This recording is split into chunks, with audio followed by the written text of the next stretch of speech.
Bazeuden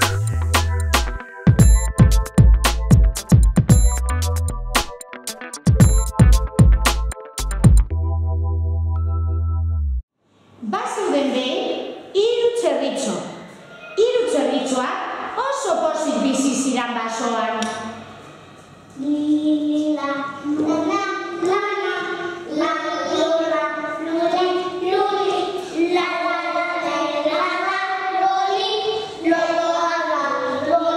Egun batean, txerritxo bakoitzak etxe desberdin bat egitea erabaki zuen.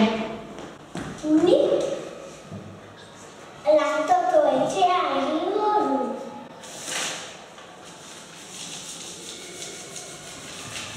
Nik egurrezko etxea egingo du. Nik adinko etxea egingo du. Baina handik otsoa agertu zen. Nik otsoa ama. Eta otsoa txerritxoen etxera joan zen, txerritxoak molestatzera. Otsoa Lastozko etxera joan zen. Non da? Otsoa ama, zabaldu atea.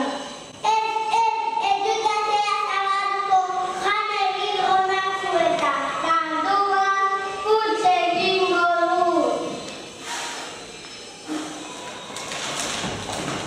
Eta txerritxoa korrika joan egin zen. Otsoa egurrezko etxera joan zen. Non da? Otsoa ama, zabaldu atea. Ez du atea zabalduko, jan egingo nazu eta barduan utz egingo du. Eta otsoa hasi zen putz egiten.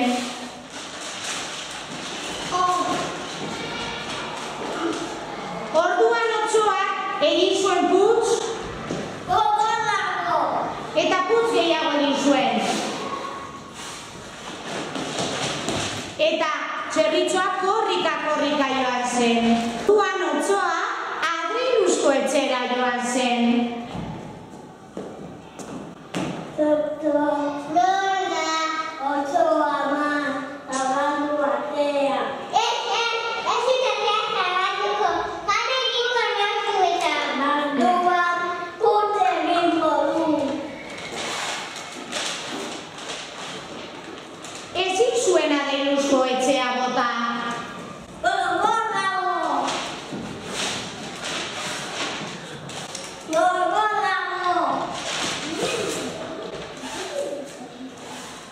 Otsoak ezin zuen ez Adriluzko etxea bota, guztiz zorabiatuta joan zen.